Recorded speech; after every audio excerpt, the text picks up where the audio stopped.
فَيَتَعَلَّمُونَ مِنْهُمَا مَا يُفَرِّقُونَ بِهِ بَيْنَ الْمَرْءِ وَزَوْجِهِ، تو وہ سکھلاتے تھے اور سیکھتے تھے وہ ان دو فرشتوں سے جو انسانی شکل میں ہاروت اور ماروت ان کا نام تھا، بابل شہر میں بھیجے گئے تھے۔ تو کیا سیکھتے تھے؟ وہ چیز، وہ جادو، اس سے مراد وہ سحر ہے، یفرقون بہ بین المرء وزوجہ، جس سے وہ تفریق ڈالتے تھے، جدائی ڈالتے تھے، بین المرء وزوجہ، آدمی اور اس کی بیوی کے درمیان۔ اسے ایک تو یہ پتہ چلتا ہے کہ جادو کے ذریعے میاں بیوی کے درمیان ایسے حالات پیدا کیے جا سکتے ہیں جو منتج ہو جائے طلاق پر، جدائی پر۔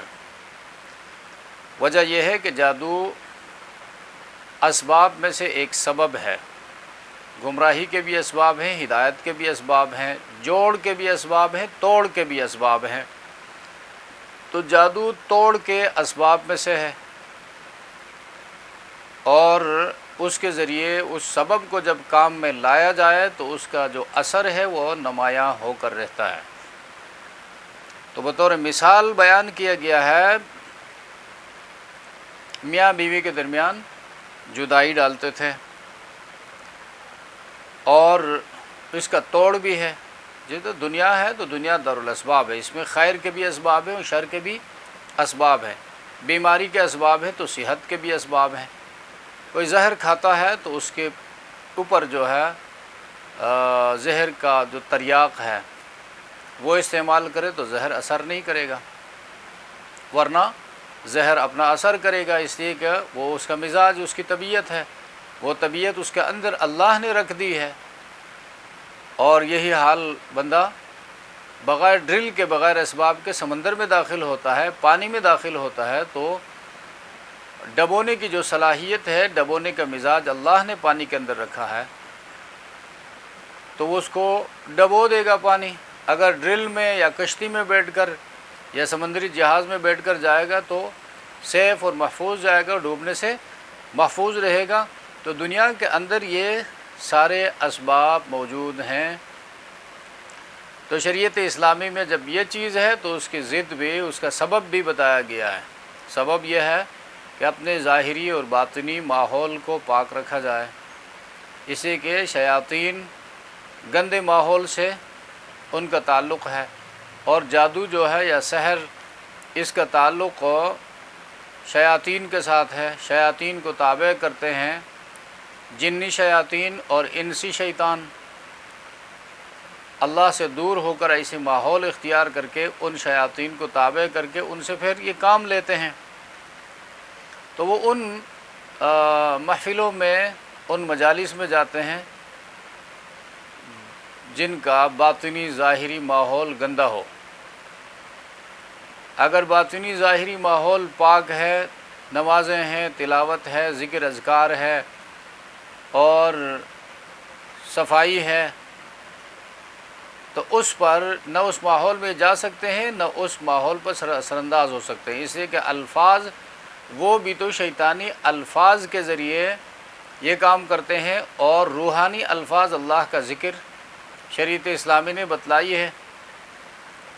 بندہ ذکر میں ہوتا ہے، نماز میں ہوتا ہے، تلاوت میں ہوتا ہے، سوتے وقت، جاگتے وقت، دسترخوان میں، اور کھانے کے بعد، گھر سے نکلتے ہوئے، گھر کے اندر آتے ہوئے، لوگوں سے ملتے ہوئے، وغیرہ وغیرہ، سفر میں، حضر میں، جب ذکر اذکار میں بندہ رہتا ہے تو اس کے اوپر یہ اثر انداز نہیں ہو سکتے۔ اب وما هم بضارین بہ من احد، اور نہیں ہے وہ، یعنی وہ سے مراد وہ جادوگر، بضارین نقصان پہنچانے والے، ضرر پہنچانے والے، من احد کسی کو، الا باذن اللہ مگر اجازت سے اللہ کی۔ اللہ کی اجازت سے مراد یہی ماحول اس کے لیے سازگار کر دیا، تو اللہ نے ہر چیز کو ایک فطرت عطا کی ہے، اپنی فطرت کے مطابق وہ چیز اثر کرتی ہے۔ ہمیشہ ہی گمراہی کے راستوں پر بندہ چلے گا تو اللہ گمراہی اس کے دل میں پیدا کرتا ہے، ہدایت کے راستوں پر بندہ چلتا ہے، اللہ ہدایت اس کے دل میں پیدا کرتا ہے۔ اسی طرح یہ چیز جو ہے جب کسی کے اوپر جادو کیا گیا، سحر کیا گیا اور اس کی توڑ کے لیے کچھ نہیں کیا گیا تو پھر اس چیز کا اثر ہو کر رہتا ہے، تو یہ بِإِذْنِ اللہ ہے۔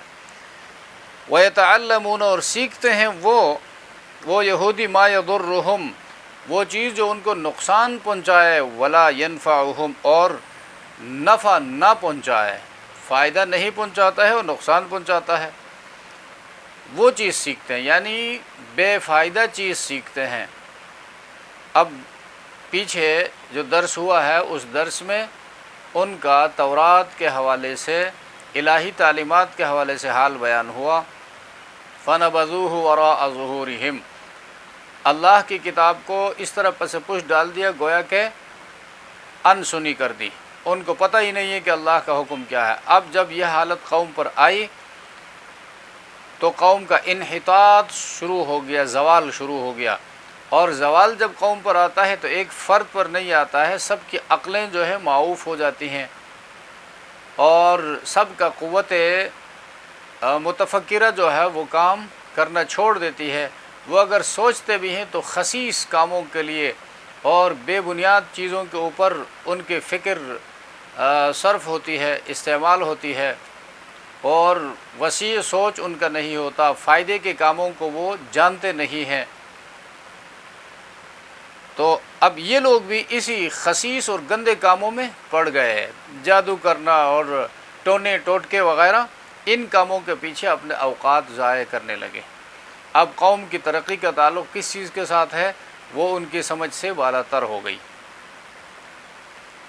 وَلَقَدْ عَلِمُوا لَمَنِ اشْتَرَاهُ اور یقیناً وہ جانتے تھے، عَلِمُوا لَمَنِ اشْتَرَاهُ جس نے خریدا اس سحر کو، اشتراہ اختیار کیا، پسند کیا، خریدا، مَا لَهُ فِي الْآخِرَةِ نہیں ہے آخرت میں اس کے لیے من خلاق کوئی حصہ۔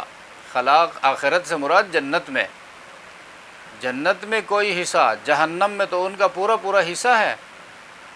اسی کے جادوگر اس نے انسانوں کو تباہ و برباد کیا ہے اور خاندانوں کو تباہ و برباد کیا ہے، میاں بیوی کے درمیان تفریق پیدا کی ہے، اور پتہ نہیں کیا کچھ تباہی اس نے اپنے جادو کے زور پر مچایا ہے۔